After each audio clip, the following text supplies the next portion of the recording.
Speaking English, I'm sorry, they don't have a Texas accent. But I don't know if you can tell the Chicago accent. It's not East Texas, I know that. Scars Publications has two literary magazines. One is CC&D and the other is Down in the Dirt. And I had to pull this guy up for the book called Monsters. And that's a giant tortoise that was photographed on the Galapagos Islands. Nice close-up. And they were busy eating. They were busy eating, and I thought, well, I know they're not monsters, but it was a great application to have this cool giant tortoise on my cover for Monster. So anyway, I thought I would share 2 haiku and 4 poems from this. Right. The haikus are oftentimes, I mean, if somebody sends a haiku, like for example, and I accept them, they get to be on a page, they got lots of space splattered around them and stuff like that. But sometimes, if somebody has a short story, and there happens to be just a little bit of tiny space, I cram some haiku that's not, I don't want to, somebody else's work, I want to give them space. So a lot of these haikus are reflective of the previous story, theme-wise. So that's why this first one's called Knife. He didn't want to pull the knife out, injuring him more.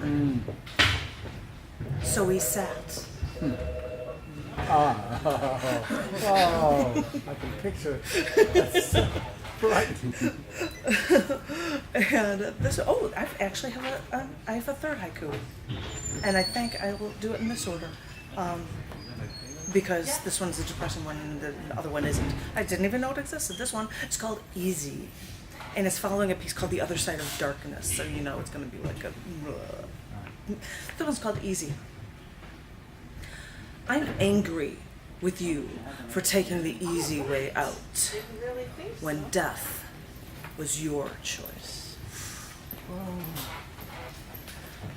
But we'll go to this one that's called Ghosts.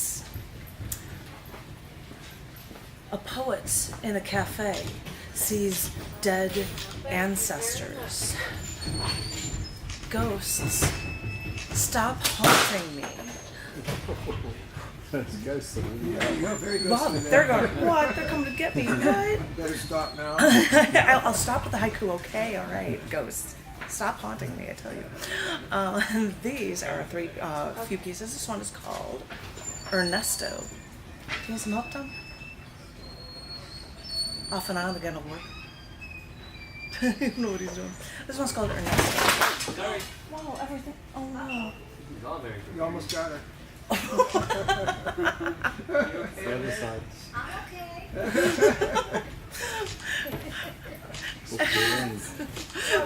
Eerie drawings on in aisle 5. Are we getting back at something over the other side? Alpha. And this one isn't so happy. No, I feel bad. This one's called Ernesto. As my mother lay dying on the other side of the country, I tried to get a flight to see her one last time. But the ticketing attendant said she couldn't help me, that I couldn't buy a ticket because of Hurricane Ernesto. So because this hurricane was spiraling through my mother's town, our lives were spiraling out of control as we try to brace ourselves for losing our mother and picking up the debris from a disaster we couldn't control. Wow. Yeah, that's powerful. But then I'll try to put on a happier note, I guess, because if we're going to talk about things spinning around, this one's called Just Thinking About It. It makes me dizzy in my head just to think about it. The Earth is spinning on a circular axis as it's circling around our sun and our entire solar system. It's catching a ride at the end of our arm of our spiral Milky Way galaxy, riding out on the edge of another massive circle. My head is spinning when I think about this spinning, because even if I think I'm sitting still, I think of how I'm hurtling through the cosmos in one cosmic circle after another, and it makes me dizzy in my head. 2 more and we'll see if we can do circular theme for these 2 as well. This one's called Political Merry-Go-Round. So, it seems like people here think that things will change when presidents change and when parties change.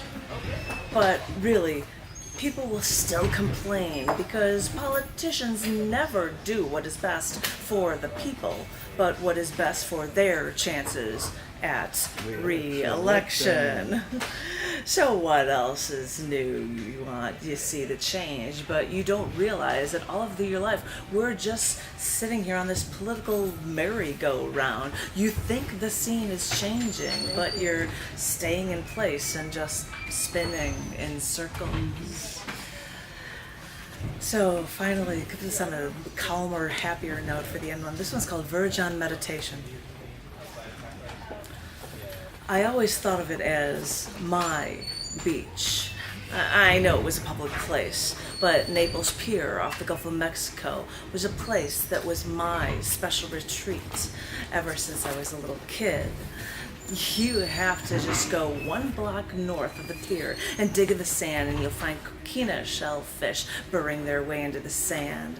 Find the spirals and the shells, drop it into the water between the waves, and watch the ever-growing ripples and circles near your feet.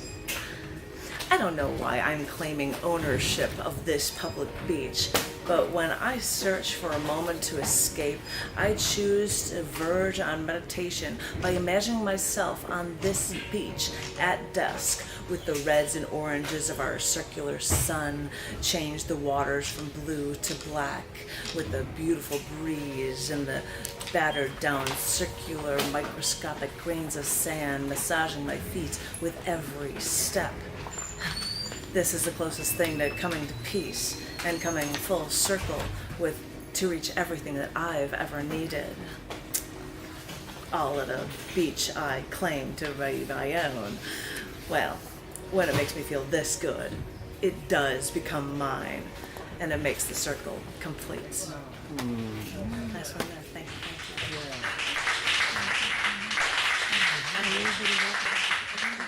you.